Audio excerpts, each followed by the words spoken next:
Hi, this is Laurie, teen librarian at Pride Cheneyville branch. Today we are going to be making a polymer clay seashell necklace. Now, I know it looks pretty much like a shell, but we're going to make this ourselves. And here's how we're going to do it. You're going to get a piece of Sculpey clay, a template, piece of sandpaper, some toothpicks, and you're going to get a cord with satin cord with 5 beads on it. So you're going to start by working this clay very, very strongly. It took me a long time to figure out that if you use something flat, round, it works a lot better than just trying to do it with your hands. But that took me a while. So, you're starting out better than I am. It's going to take you less time. So after you get that work to the point where you can pretty much handle it, and it will do what you want a little bit, you're going to cut out your seashell all around the edge. You try to get all the little scallops in there too.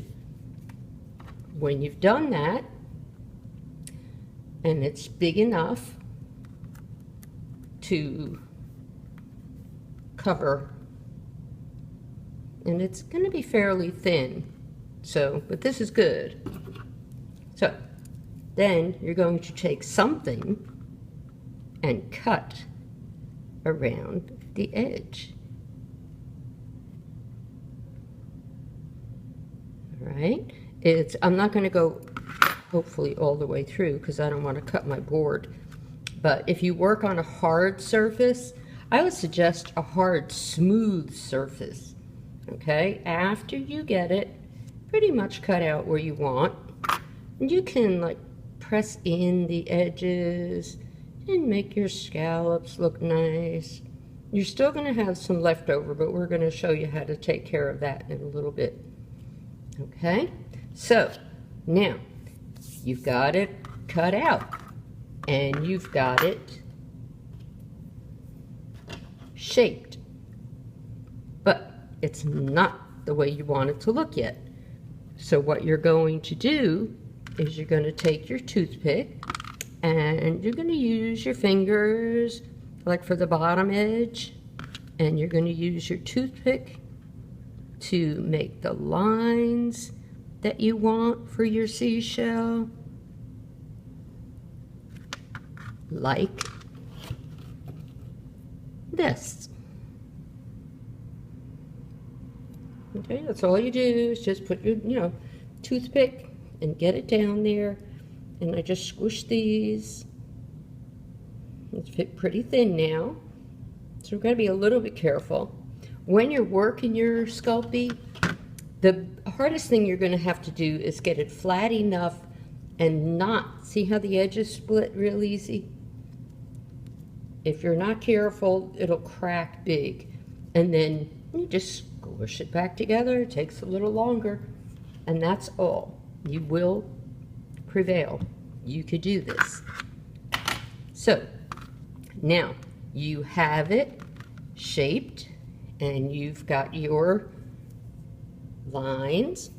Now, along with that toothpick, you're going to go down into the bottom edge, down at the base of the shell, and you're going to put a hole in it. And I did it on both sides to make sure that that hole is going to be big enough to put your jump ring in. I seem to have lost my jump ring somewhere, but this is the thing I'm talking about, the ring that's going to hold it together. So you're going to take your ring and open it up a little bit, doesn't have to be big. Push something in there and just spread the edges, and then put it through the hole and squeeze it shut again. A pair of pliers would help. Makes it easier on your hands. Okay? So, now our shell is ready. And then comes the magic. You are going to take your shell and set it over a metal teaspoon. And if you have one with a pointier end, that's better than a real rounded end. It'll work a little better.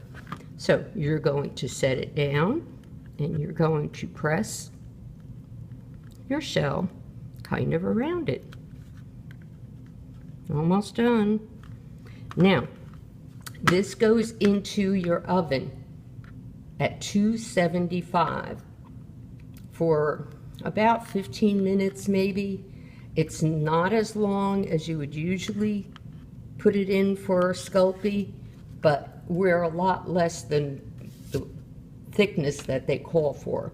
So since this is so thin, that 15 minutes that I put it into a toaster oven at 275 did the trick. And this is what I got. Isn't she lovely? I think it looks pretty good. A couple of people have already said, is that a real shell? No, it is not. We made that shell. When it is all done, it may be a little rough around the edges, and you don't want it to catch on your clothing because you're going to wear this as a necklace. So,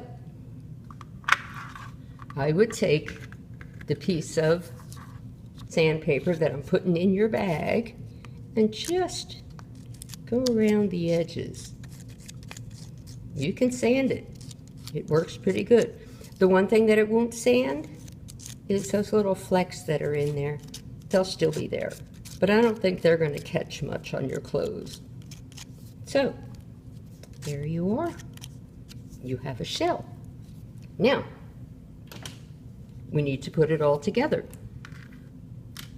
And to do that, we're going to take our satin cord with the beads.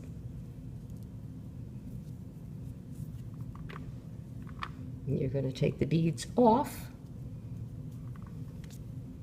but you're going to be careful that they don't all just disappear all over the floor. So, I'm going to start by setting those aside. And then you are going to thread your cord through the jump ring. Okay? Now, what I did here, and I don't know if I'm going to leave it like this, because I'm not sure if I like that. Tie a knot on one side in the center. Get it pretty much in the center of the cord.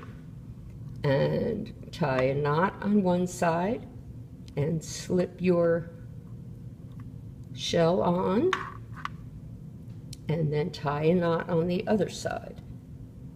Okay? I'm just not sure that I like that. I double knotted it so it would be bigger. I thought it would look better. But when I get all done, I may just take those out. Now, take a look at your cord and decide where you want your beads.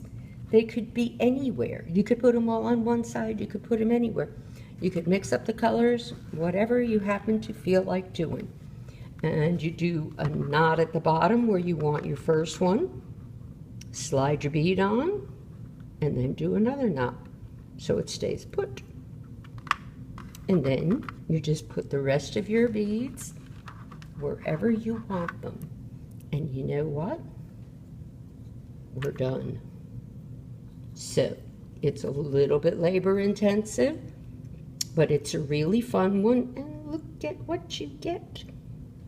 I think you get a really neat seashell necklace, and everybody's going to want one. And by the time you get done with this, you're going to tell them, well, you're going to have to make that for yourself. Okay? that is it. Come and see us, pick up your bag, and you will be ready to go. You're going to be able to see the video, get the instruction sheet with the bag, everything that you need in the bag. You have a great day, and thank you. Bye-bye.